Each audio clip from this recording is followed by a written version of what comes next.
नमस्कार दोस्तों, कैसे हैं आप लोग। 23 अप्रैल 2022 के daily the Hindu editorial discussion में आपका स्वागत है। सैटरडे आज केवल 4 आर्टिकल्स हैं। Sorry for the late upload of this video. चलिए, कौन कौन से आर्टिकल्स हैं। Art museum and the craft of democracy. तो भाई यहाँ पे जो नचिकेत चंचानी जी हैं, ये बेसिकली एसोसिएट प्रोफेसर हैं south Asia art and visual culture at the university of Michigan US में। अपने कुछ व्यू पॉइंट्स दे रहे हैं। क्या व्यू पॉइंट्स दे रहे हैं? इनका बोलना है कि भाई रिसेंटली जो मोदी जी हैं, उन्होंने इनॉग्रेट किया प्रधानमंत्री संग्रहालय, 3 मूर्ति हाउस नई दिल्ली में। रिसेंटली इस पर्टिकुलर इनॉग्रेशन को कनेक्ट किसके साथ कर रहे हैं नचिकेत चंचानी जी, कि भाई सरकार का टारगेट है कि नॉर्थ ब्लॉक और साउथ ब्लॉक। आपने सेंट्रल विस्टा प्रोजेक्ट के बारे में सुना होगा। जब सेंट्रल विस्टा प्रोजेक्ट का कंस्ट्रक्शन कंप्लीट हो जाएगा तो सारा का सारा जो मशीनरी है, डिफेंस मिनिस्ट्री, फाइनेंस मिनिस्ट्री, सब चली जाएगी आपकी सेंट्रल विस्टा वाले नई बिल्डिंगों में। तो अभी का जो नॉर्थ ब्लॉक और साउथ ब्लॉक है, जहां पे ministry of home affairs, defence, finance, external affairs हैं, इन सब की जगहों को कन्वर्ट कर दिया जाएगा म्यूजियम में। तो म्यूजियम में किस प्रकार से आप कन्वर्जन करो, किस प्रकार से चीजों को अरेंज करो कि हमारी डेमोक्रेटिकनेस दुनिया को ज्यादा नजर आए, इसके बारे में नचिकेत चंचानी जी कुछ बातें बोल रहे हैं। इन बातों को देखेंगे। फिर पाक बे में अक्सर कर इंडिया और श्रीलंका के बीच में फिशिंग को लेकर डिस्प्यूट्स होते रहते हैं। हमारे फिशरमैन को पकड़ लेते हैं श्रीलंकन नेवी वाले। श्रीलंका नेवी वालों ने हमारी 140 बोट्स को बिना बातचीत के बेच दिया। पिछले साल 5 इंडियन फिशरमैन और 2 श्रीलंका फिशरमैन की मौत हुई है। ये सब इश्यूज को हम यहाँ पे समझने की कोशिश करेंगे। फिर भाई मालदीव्स के अंदर जो इंडिया आउट कैंपेन चल रहा है, इसको यहाँ पे समझने की कोशिश करते हैं। और इस पर्टिकुलर आर्टिकल के एंड में ये बता रहा है ऑथर कि इंडिया को केवल इस समय की मोहम्मद सोली की सरकार के साथ बातचीत की जरूरत नहीं है, अपोजिशन के साथ भी बातचीत की जरूरत है। तो इस पर्टिकुलर न्यूज को देखेंगे। और गुजरात में कांड हुआ। कांड क्या हुआ कि गुजरात के एक इंडिपेंडेंट लेजिस्लेटर हैं। इंडिपेंडेंट लेजिस्लेटर मतलब किसी पॉलिटिकल पार्टी से जीत लड़के उन्होंने इलेक्शन नहीं जीता है, अपनी कॉन्स्टिट्यूएंसी में बिना किसी पॉलिटिकल पार्टी के एज एन इंडिपेंडेंट उन्होंने इलेक्शन जीता है। अब वो यूनियन गवर्नमेंट को काफी क्रिटिसाइज करते हैं, मोदी जी को भी काफी क्रिटिसाइज करते हैं। इन्होंने कुछ ट्वीट कर दी और ट्वीट में उन्होंने मोदी जी को भला बुरा कहा। तो अब इस चक्कर में हुआ क्या है कि आसाम पुलिस ने आके अरेस्ट कर लिया जिग्नेश मेवानी को। अब यहां पे आश्चर्य इस बात पे हो रहा है लोगों को, यार जिग्नेश मेवानी रहते गुजरात में, ट्विटर इन्होंने ऑनलाइन ट्वीट की और पुलिस पकड़ने आई आसाम की। और इनके ऊपर सेक्शन कौन सा लगाया गया है? तो section 295A of the Indian penal code लगाया गया। तो पूरी की पूरी न्यूज को यहाँ पे हम लोग समझने की कोशिश करेंगे, डेसिफर करने की कोशिश करेंगे। तो ये 4 आर्टिकल्स मैं आज आपके साथ डिस्कस करने वाला हूं। सबसे पहले शुरू करते हैं आज के सबसे इंटरेस्टिंग आर्टिकल से, आउटरीच विदाउट बॉर्डर्स। मतलब ये जो आसाम पुलिस ने जाके जिग्नेश मेवानी को पकड़ा, इसके बारे में बात करेंगे। आगे बढ़ने से पहले वीडियो पे लाइक का बटन, चैनल को शेयर और सब्सक्राइब नहीं किया कर लीजिए दोस्तों। इंस्टाग्राम पे फॉलो कर लीजिए, टेलीग्राम ग्रुप ज्वाइन कर लीजिए। दोनों ही चीजों का लिंक नीचे डिस्क्रिप्शन बॉक्स में दिया हुआ है। टेलीग्राम ग्रुप पे आपको लेक्चर्स की पीडीएफ वगैरह मिल जाती हैं। And if possible for you friends, click the join button, that is specifically very very helpful. तो भैया गुजरात के इंडिपेंडेंट लेजिस्लेटर जिग्नेश मेवानी साहब को आसाम की पुलिस ने पकड़ लिया। पकड़ा कहां पे जाके? गुजरात के अंदर जाके पकड़ा। तो बेसिकली लॉ एंड डेमोक्रेसी का यहाँ पे मजाक उड़ाया जा रहा है, एक शौक लगा है लॉ एंड डेमोक्रेसी को। इस प्रकार की बातें इस पर्टिकुलर आर्टिकल में लिखी हैं। हिंदू में आप समझ सकते हो एंटी एस्टैब्लिशमेंट बातें छपती हैं। तो कुछ भी अगर सरकार करे, किसी को अरेस्ट करे, अपोजिशन के खिलाफ मतलब कोई एक्शन ले, तो उस केस में द हिंदू यहाँ पे काफी एक्टिव हो जाता है। मिस्टर मेवानी की ट्वीट क्या थी? ट्वीट ये थी कि प्रधानमंत्री नरेंद्र मोदी जी गोडसे के वर्शिपर हैं। गोडसे, नाथुराम गोडसे को आप सब लोग जानते हो, वो इंसान जिसने महात्मा गांधी को मार दिया था, गोली मार दी थी। और अक्सर कर आपने देखा होगा कि जो हमारी प्रेजेंट सरकार के लीडर्स हैं, खासकर नरेंद्र मोदी जी, वो महात्मा गांधी की तारीफ करते हुए नजर आते हैं। ओपनली उन्होंने कभी गांधी जी के सिद्धांतों के अगेंस्ट बात नहीं की। हाँ, नेहरू जी के अंदर हो सकता है कुछ कमियां निकाली हो, सरदार वल्लभ पटेल की तारीफ की हो, बट महात्मा गांधी के खिलाफ पॉलिटिकल एस्टैब्लिशमेंट में शायद ही कोई ऐसा आदमी होगा जो अगेंस्ट बोलता होगा। और यहाँ पे मोदी जी को जिग्नेश मेवानी क्या बुला रहे हैं? गोडसे वर्शिपर, मतलब उस इंसान का वर्शिपर जिसने महात्मा गांधी को मारा है। लेकिन at the same point of time इस ट्वीट में एक और अच्छी चीज भी लिखी थी यहाँ पे जिग्नेश मेवानी ने। वो मोदी जी को बोल रहे थे कि भाई गुजरात में जो कुछ जगहों पे कम्युनल दंगे हो रहे हैं, उनको यहाँ पे रोकने की आप कोशिश करो। तो अब इस पूरे के पूरे मुद्दे में सेक्शन 295A लगा दिया गया है जिग्नेश मेवानी के ऊपर।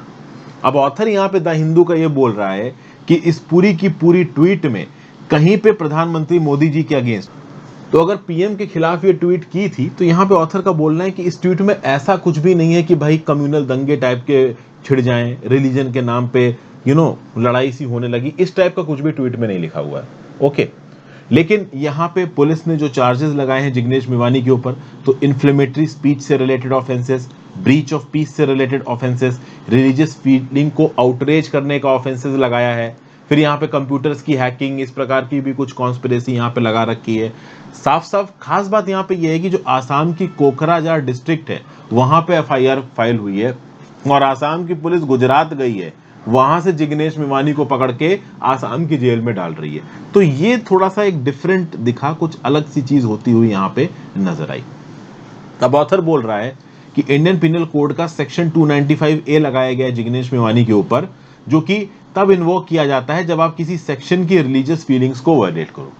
ठीक है, लेकिन यहाँ पे जिग्नेश मेवानी की स्टेटमेंट में ऐसा कुछ भी नहीं था जिससे किसी रिलीजियस कम्युनिटी की फीलिंग यहाँ पे वायलेट हो।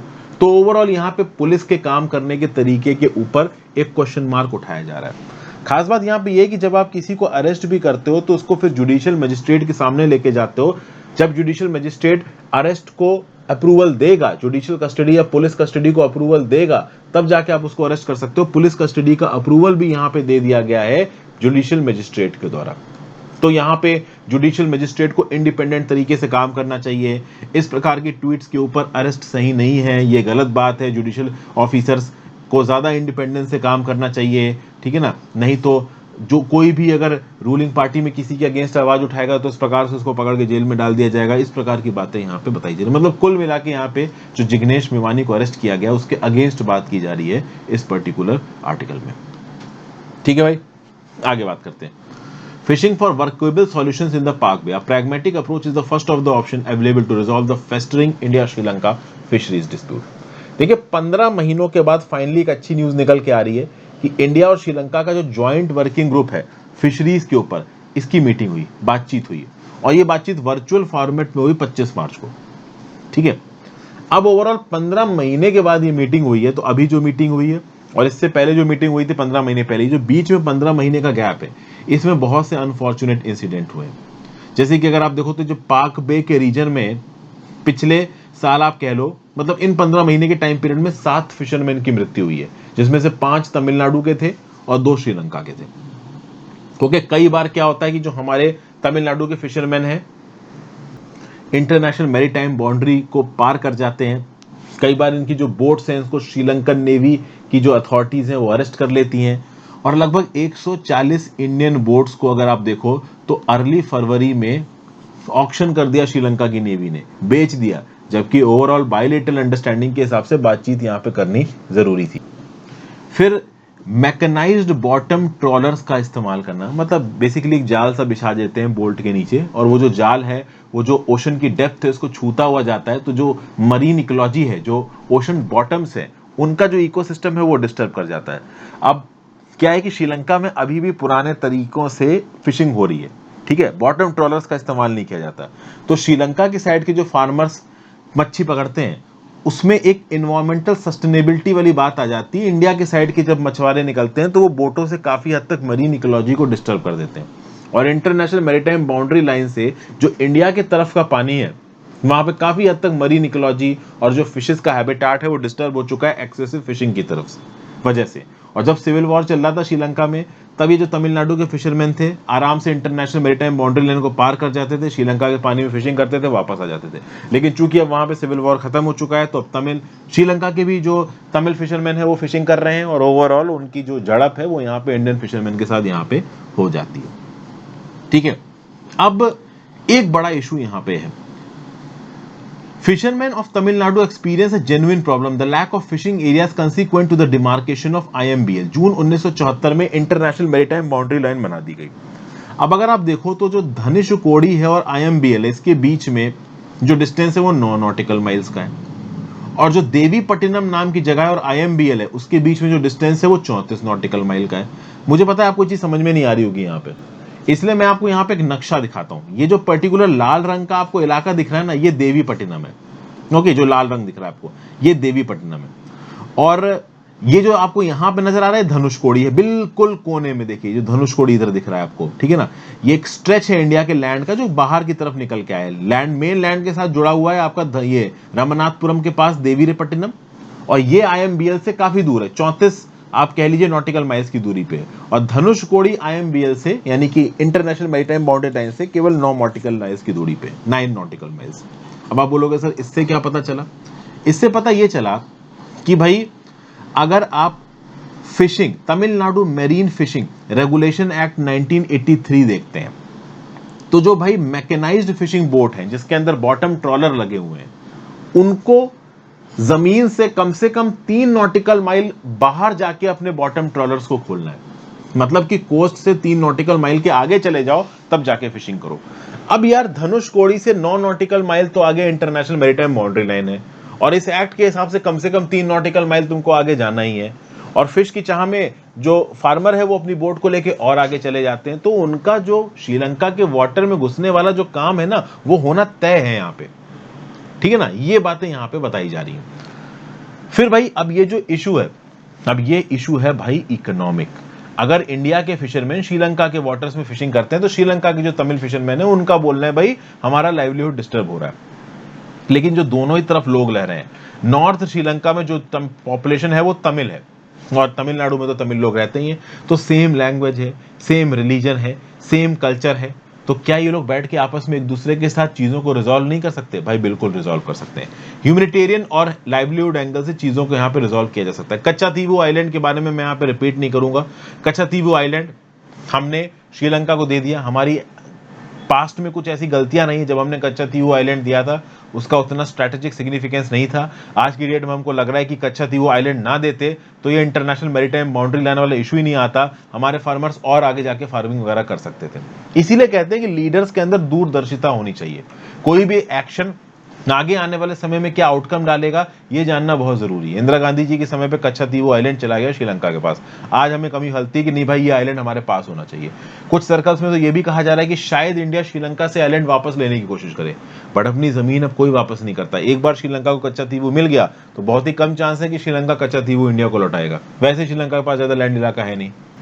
अच्छा, हमारे टॉप लेवल पे चीजों को सॉर्ट आउट करने की कोशिश की गई, जैसे कि इंडिया के जो एक्सटर्नल अफेयर्स मिनिस्टर हैं जयशंकर साहब, ये श्रीलंका गए थे मार्च में।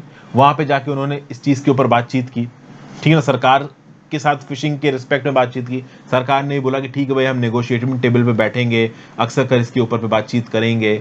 भारत सरकार ने रिसेंटली अभी 2 महीने का बैन लगा रखा है east coast of the country पे फिशिंग पे। 15 अप्रैल से लेके आगे 2 महीने तक कोई आप फिशिंग नहीं कर सकते ईस्टर्न कोस्ट पे।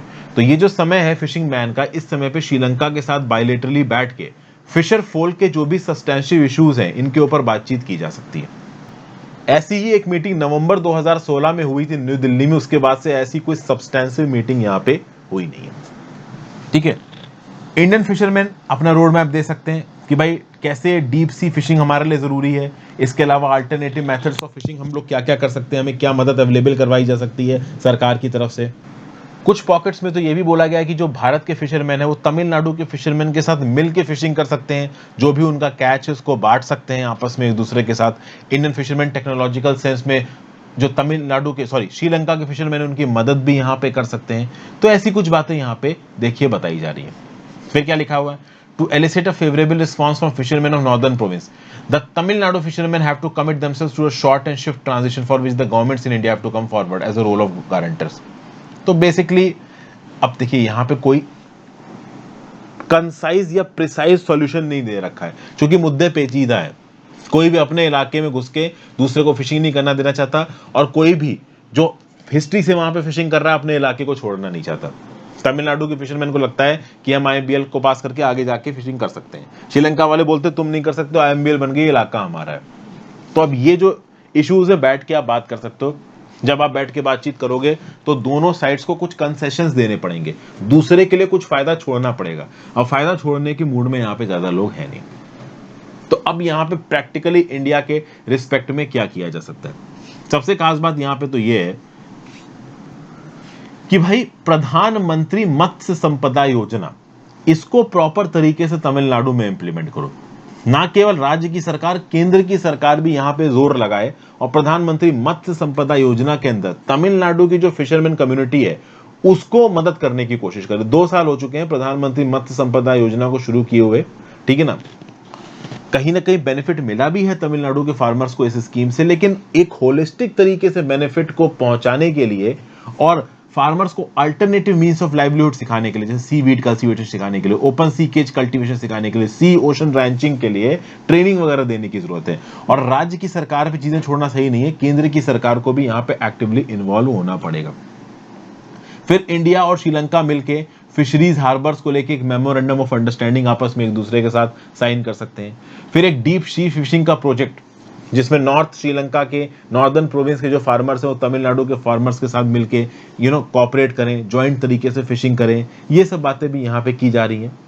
फिर जो दोनों कंट्रीज हैं, they can also explore the possibility of establishing a permanent multi stakeholder institutional mechanism to regulate fishing activity. तो एक मल्टी इंस्टीट्यूशनल बॉडी बना देना, ठीक है ना, एक ऐसी बॉडी कि भाई तमिलनाडु से कितनी बोटें निकली हैं फिशिंग के लिए, श्रीलंका से कितनी बोटें निकली हैं फिशिंग के लिए, ये दोनों ही अथॉरिटीज को रियल टाइम में शेयर किया जाए। और अगर कोई दूसरी अथॉरिटी किसी को अरेस्ट करने वाली है, कोई एक्शन लेने वाली है, तो एडवांस में नोटिस दे दे, ताकि हम अपनी तरफ के फार्मर्स को, फिशरमैन को आगाह कर दें। अब इस प्रकार की टेक्नोलॉजी को लाने में और इंफ्रास्ट्रक्चर को इकट्ठा करने में समय लगेगा। श्रीलंका में इस समय पे एक बड़ी इकोनॉमिक क्राइसिस चल रही है।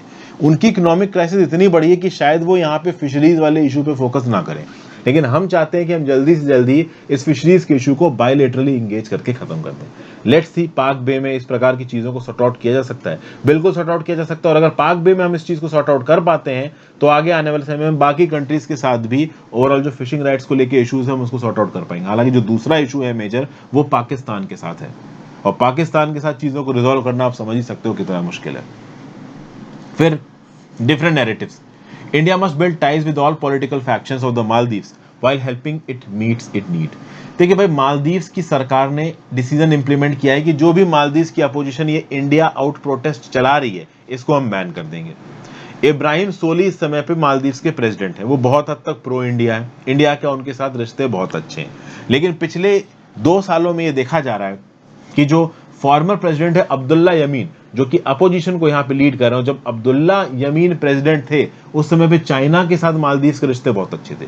तो अब्दुल्ला यमीन यहाँ पे एक नेशनलिस्टिक फरवर लेके और अभी की इब्राहिम सोली की सरकार को इंडिया का पपेट दिखा के फिर से ताकत में आना चाहते हैं। और ये सब मुद्दे इसलिए कंटेक्चुअल हो जाते हैं क्योंकि 2023 में प्रेसिडेंशियल इलेक्शन है। 2018 तक अगर आप देखो तो अब्दुल्ला यमीनी प्रेसिडेंट थे, उस समय पे उन पे इल्जाम लगा, वो जेल चले गए, कुर्सी खाली हुई, इब्राहिम सोली बन गए प्रेसिडेंट। अब इब्राहिम सोली 2018 से 2023 तक प्रेसिडेंट, 2023 में फिर से चुनाव हो गए। अब चुनावी मुद्दा बना लिया है यहाँ पे अपोजिशन ने इंडिया को। अपोजिशन के अब्दुल्ला यमीन के कैंप का क्या बोलना है कि जो प्रेजेंट इब्राहिम सोली की सरकार है, इसने इंडियन मिलिट्री प्रेजेंस को अलाउ किया है मालदीव्स की जमीन पे, ये मालदीव्स की सोवरेनिटी को वायलेट कर रहा है। न्यू दिल्ली को वार्निंग इशू कर चुके हैं अब्दुल्ला यमीन के, अपने हेलीकॉप्टर लो और यहाँ से निकल जाओ। अब्दुल्ला यमीन को बहुत हद तक प्रो चाइना बोला जाता है। अगर सच में इब्राहिम सोली की मालदीवियन डेमोक्रेटिक पार्टी, जो कि 2018 में ताकत में आई थी, अगर ये 2023 में हार जाती है तो जो हमने बिलियंस ऑफ डॉलर्स मालदीव्स में इन्वेस्ट किए हैं ये खतरे में आ सकते हैं और मालदीव्स के अंदर एक प्रो चाइनीज सरकार आ सकती है। और अगर ये प्रो चाइनीज सरकार मालदीव्स के अंदर आती है तो इंडिया के फॉरेन रिलेशन के रिस्पेक्ट में ये एक अच्छी बात नहीं होगी। प्रेसिडेंट इब्राहिम सोली ने एक इंडिया फर्स्ट फॉरेन पॉलिसी अपनाया है। इनका ये बोलना है कि इंडिया एक बड़ा नेबर है, एक डेमोक्रेटिक कंट्री है। 1.4 बिलियन डॉलर हमने कमिट किए हैं मालदीव्स की सोशियो इकोनॉमिक डेवलपमेंट के लिए। फरवरी 2021 में हमने साइन किया था उथुरुथिला फलहू हार्बर डेवलपमेंट डील माले के साथ, जो कि मालदीव्स की कैपिटल है, जिससे हम इनका national defence for coast guard harbour को डेवलप करेंगे। तो इस डील के बाद भी ओवरऑल इब्राहिम सोली की सरकार को अब्दुल्ला यमीन ने क्रिटिसाइज किया है। उनका यह बोलना है कि इंडिया मिलिटरीली मालदीव्स में इंटरवीन कर रहा है, अपनी मिलिट्री को मालदीव्स में स्टेशन करने की कोशिश कर रहा है। ये न्यूज़ बिल्कुल झूठ है। बहुत गिने चुने हमारे नेवी के और एयरफोर्स के सैनिक गए थे मालदीव्स में वहां की फोर्सेस को ट्रेनिंग देने के लिए, और इसको अब्दुल्ला यमीन के खेमे ने किस प्रकार से दिखाया है कि इंडिया अपनी मिलिट्री को वहां पर डिप्लॉय कर रहा है। देखिए, मालदीव्स हमारे लिए स्ट्रेटेजिकली इंपॉर्टेंट है, नो डाउट। चाइना की एक्टिविटीज इंडियन ओशन रीजन में काफी बढ़ गई है। तो ये जो मालदीव्स की 5.5 लाख की जनता और एक छोटी सी कंट्री है, इसमें इन्फ्लुएंस बनाने की कोशिश कर रहा है इंडिया, और at the same point of China. तो एक खेमा है अब्दुल्ला यमीन का, जो कि बहुत हद तक एंटी इंडिया सेंटिमेंट्स को प्रोपोगेट करने की कोशिश कर रहा है मालदीव्स के अंदर। और इस पर्टिकुलर एंटी इंडिया सेंटिमेंट को टैकल करने के लिए यहां पे ऑथर बोल रहा है कि देखिए, सिर्फ मालदीवियन डेमोक्रेटिक पार्टी सिर्फ इब्राहिम सोली के साथ ही अच्छी रिश्ते बनाना नहीं चलेगा। एक्चुअली में क्या हुआ कि पहले एक प्रेसिडेंट थे मोहम्मद नशीद, तब मोहम्मद नशीद की इब्राहिम सोली से नहीं बनती, लेकिन मोहम्मद नशीद की इंडिया से बनती थी। बाद में नशीद इंडिया के थोड़ा अगेंस्ट स्टेटमेंट देने लगे थे। अब मोहम्मद नशीद भी हो सकता है कि इब्राहिम सोली के अगेंस्ट हो जाए। तो ऐसे केसेस में इंडिया की जो सॉफ्ट पावर है मालदीव्स के अंदर, ये कमजोर पड़ सकती है। मालदीव्स की अगर बात की जाए तो मालदीव्स की जो अभी की प्रेसिडेंट सरकार है, उनका बोलना है कि सबसे बड़ा उनका जो नेबर है वो इंडिया है। इंडिया एक डेमोक्रेटिक कंट्री है। कभी फूड की कमी हो, पानी की कमी हो, जैसे फॉर एग्जांपल मालदीव्स का जो सेंट्रल वाटर प्लांट है बीच में काम करना बंद कर दिया था, तो इंडिया से अर्जेंट बेसिस पे लाखों की तादाद में वाटर बॉटल्स डिप्लॉय किए गए थे मालदीव्स में। तो ऐसी रिस्की सिचुएशंस में हमेशा इंडिया मालदीव्स की मदद के लिए आता है, इसलिए मालदीव्स के इंडिया के साथ अच्छे रिश्ते जरूरी हैं। ये इब्राहिम सोली बोल रहे हैं, लेकिन अपोजिशन इस प्रकार से पोर्ट्रे कर रहा है इन चीजों को जैसे इंडिया इब्राहिम सोली की सरकार को गुलाम बना रहा हो। बेसिकली अपोजिशन को यहाँ पे चाइना फाइनेंस कर रहा होगा, इस बात को पता करना कोई बहुत बड़ी बात नहीं है। तो मालदीव्स की पॉलिटिक्स में कौन आगे विनर निकल के आएगा? अभी के लिए तो इंडिया विनर दिख रहा है। 2023 में अगर इब्राहिम सोली की सरकार गिर जाती है, मालदीवियन डेमोक्रेटिक पार्टी की सरकार गिर जाती है और अब्दुल्ला यमीन ताकत में आ जाते हैं, वो डेफिनेटली इंडिया के लिए एक अच्छी खबर नहीं होगी। और आज के अपने आखिरी आर्टिकल की तरफ, 8 museums and the craft of democracy. The current regime must check whether its Raizana Hill project meet the obligation of promoting democratic principles. तो जैसा कि मैंने आपको इंट्रोडक्शन में बताया था, भाई 14 अप्रैल को न्यू दिल्ली की 3 मूर्ति हाइट्स में प्रधानमंत्री संग्रहालय खोला गया। ये जो पर्टिकुलर म्यूजियम है, ये यूथ को बताएगा कॉन्स्टिट्यूशनल गवर्नमेंट के बारे में इंडिपेंडेंस से लेके अब तक। लेकिन इस ओकेजन के समय पे कोई भी अपडेट यहाँ पे प्रधानमंत्री मोदी जी ने ये नहीं दी कि जब सेंट्रल विस्टा प्रोजेक्ट कंप्लीट हो जाएगा तो अभी का जो प्रेजेंट नॉर्थ ब्लॉक है, साउथ ब्लॉक है, उसको क्या इंडिया के सबसे बड़े म्यूजियम में बदल दिया जाएगा। अभी इस नॉर्थ ब्लॉक और साउथ ब्लॉक से सरकारें चलती हैं, और जब सरकारें शिफ्ट हो जाएंगी सेंट्रल विस्टा में तो क्या इसको म्यूजियम बदल दिया जाएगा? अभी के लिए तो यही समझ में आ रहा है कि इसको म्यूजियम में बदल दिया जाएगा। तो रायजाना हिल्स में ये जो नॉर्थ ब्लॉक है, साउथ ब्लॉक, और ये बिल्कुल राष्ट्रपति भवन के बगल में है, ऐसा बताया जा रहा है कि ये जो म्यूजियम अगर खुलेगा भी 2026 तक खुलेगा, और भारत के, इंडिया के डिफरेंट एस्पेक्ट्स को ये पोर्ट्रे करेगा, चाहे वो कल्चरल सेंस में हो, चाहे वो स्पिरिचुअल सेंस में हो। तो नेशनहुड कैसे मिला, नेशनल एक्सीजेंसीज किस किस प्रॉब्लम के थ्रू इंडिया गुजरा, ये सब कुछ कहीं ना कहीं इस रायजाना हिल्स के म्यूजियम में दिखाया जाएगा। ठीक है भाई, अब यहाँ पे कुछ एस्टिमेशंस कर रहे हैं ऑथर, देखो क्या बोल रहे हैं। Gauging from museum projects that the current administration has financed, it is plausible that this narrative will be primarily conveyed through augmented reality experiences, computerized kinetic sculptures, holograms and smartphone applications. मतलब कि अगर north block, south block में museum बनाए गए तो उन museum में artificial intelligence, augmented reality, चश्मा पहन के फ्यूचर को देखना, पास्ट को देखना, होलोग्राम, स्मार्टफोन की एप्लीकेशंस के थ्रू चीजों को नॉलेज लेना, इन सब तरीके की चीजों की फैसिलिटी को इन म्यूजियम्स में भी रखा जाएगा। ये सब बातें यहाँ पे बताई जा रही हैं। अभी के लिए जो करंट नेशनल म्यूजियम है जनपद पे, इसको डिसमेंटल कर दिया जाएगा, इसकी कलेक्शंस को स्टोरेज फैसिलिटी में शिफ्ट किया जाएगा। नेशनल म्यूजियम के कौन कौन से आर्टिफैक्ट्स उठा के लेके आए जाएंगे आपके नॉर्थ ब्लॉक और साउथ ब्लॉक वाले म्यूजियम में, इसके बारे में अभी के लिए ज्यादा जानकारी है नहीं। अब यहाँ पे ऑथर अपनी राय दे रहे हैं कि आप कैसा म्यूजियम बना सकते हो। जैसे कि ऑथर का ये बोलना है कि अगर आप यूरोप का एग्जाम्पल लो तो 18वीं और 19वीं शताब्दी में लार्ज आर्ट म्यूजियम्स निकल के आए यूरोप के अंदर, और इन लार्ज आर्ट म्यूजियम्स में नेशंस के राइज को, कॉलोनियल एम्पायर्स को, इंडस्ट्रियलाइजेशन की थ्योरी को दिखाया गया। फॉर एग्जाम्पल, अगर आप पेरिस में लूवरे म्यूजियम की बात करो तो आज की डेट में लूवरे म्यूजियम दुनिया का सबसे बड़ा म्यूजियम है, one of the world's largest है आप कह सकते हो, और मोस्ट विजिटेड है। बहुत टूरिस्ट जाते हैं इस लूवरे म्यूजियम में, और फ्रेंच रेवोल्यूशन के बाद इस म्यूजियम की स्थापना हुई थी। तो इस म्यूजियम में कौन कौन से आर्टिफैक्ट्स रखे हैं? सब प्रीशियस आर्टिफैक्ट्स, आर्ट के सबसे बेहतरीन वर्क्स रखे हुए हैं। ये जो बेहतरीन वर्क्स थे, ये पहले बड़ी रॉयल्टी वाले लोगों के पास ही हुआ करते थे, अमीर लोगों के पास ही हुआ करते थे। फ्रेंच रेवोल्यूशन के बाद इन अमीर लोगों ने जो अपने पास आर्ट के खजाने को दबा के रख रखा था, ओवरऑल लोगों ने उसको आजाद करा लिया, और अब ये खजाने म्यूजियम में रखे हुए हैं। और अब ऑब्वियस सी बात है, देखो पहले जो फ्रांस के मोनार्कों के पास, जो उनकी डिक्टेटर क्लास थी, जमींदार वाली क्लास थी, उनके पास जो कुछ भी अच्छी अच्छी चीजें हुआ करती थी, आज की डेट में वो आपको म्यूजियम में नजर आएंगी। और पिछले 150 सालों से लूवरे आप कह सकते हो एक प्रकार की फ्रांस की नेशनल कॉन्शियसनेस को दिखा रहा है, क्योंकि जो अमीर चीजें सिर्फ अमीरों के पास हुआ करती थी, आज की डेट में उनको हर कोई जाके फ्रांस के अंदर देख सकता है। इनफैक्ट बाहर से टूरिस्ट आते हैं देखने के लिए। तो लूवरे म्यूजियम का जो पैलेशियल हॉल्स हैं, वहां पे जो फ्रेंच पीपल के साइंटिफिक अचीवमेंट्स हैं, जो फ्रेंच आर्ट एंड आर्किटेक्चर करने वाले लोग थे, जो आर्टिस्ट की जो बेहतरीन पेंटिंग्स हैं, ये सब यहाँ पे लूवरे म्यूजियम में रखी हुई हैं। ओके, तो कुछ इसी मॉडल पे हमारा म्यूजियम भी बनना चाहिए, ऐसा यहाँ पे ऑथर बोलने की कोशिश कर रहा है। क्या बोल रहा है? In time this model spread to other emergent countries to empower their publics. After decolonisation museums along western lines were built in newly independent countries to bolster their national narratives. जब भी म्यूजियम बनता है ना किसी देश में, तो उसके नेशनल नैरेटिव को दिखाने की कोशिश करता है। तो क्या इंडिया में भी नेशनल नैरेटिव दिखाया जाएगा? और शायद ऑथर यहाँ पे ये कोशिश कर रहे हैं कहने की कि अगर नेशनल नैरेटिव आप दिखाओगे तो क्या आप उससे डेमोक्रेसी प्रमोट करोगे, या फिर आप हिंदुत्व आइडियोलॉजी को दिखाओगे? इस प्रकार के भी कुछ पॉइंट्स यहाँ पे देखिए बताए गए इनडायरेक्टली। कहने का मतलब ये है कि रायजाना हिल्स में नॉर्थ ब्लॉक और साउथ ब्लॉक में इंडिया का आप सबसे बड़ा म्यूजियम बनाते हो, तो उसका प्राइमरी पर्पस क्या रखोगे? क्या उसके थ्रू पैट्रियोटिज्म को दिखाओगे, ट्रायम्फ्स को दिखाओगे, डेमोक्रेसी को दिखाओगे, हिंदुत्व आइडियोलॉजी को दिखाओगे, या फिर ओवरऑल हमारे देश की सारी डाइवर्सिटी को दिखाओगे, हमारे कंबाइंड कल्चरल हेरिटेज को दिखाओगे? किस प्रकार से आप लोगों को इंस्पायर करोगे, ये बहुत जरूरी है, क्योंकि ये जो म्यूजियम्स हैं ये पब्लिक परसेप्शंस को फ्रेम करते हैं। तो फिर आप सर यहाँ पे अपना व्यू पॉइंट दे रहे हैं कि भाई नेशनल म्यूजियम का जो एंटायर कलेक्शन है इसको नॉर्थ ब्लॉक और साउथ वाले म्यूजियम में रखना चाहिए। तो आप कैसे कर सकते हो? तो आप इस तरीके से रखो यहाँ पे आर्टिफैक्ट को, तो heat, cold, draft, humidity, harsh light उनको बर्बाद ना कर पाए। ये थोड़ा चैलेंजिंग टास्क है।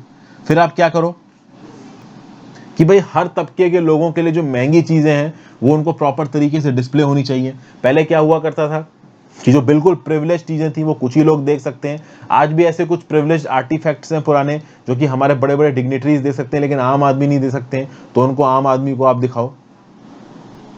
इन म्यूजियम्स में एक ऑडिटोरियम खोला जा सकता है, कोर्ट यार्ड खोला जा सकता है, कॉन्सर्ट हॉल खोले जा सकते, कैफे खोले जा सकते हैं, जहां पे लोग जाके एक दूसरे के साथ बैठ के बातचीत करें, ठीक है ना, ओवरऑल अपने आइडियाज को शेयर करें।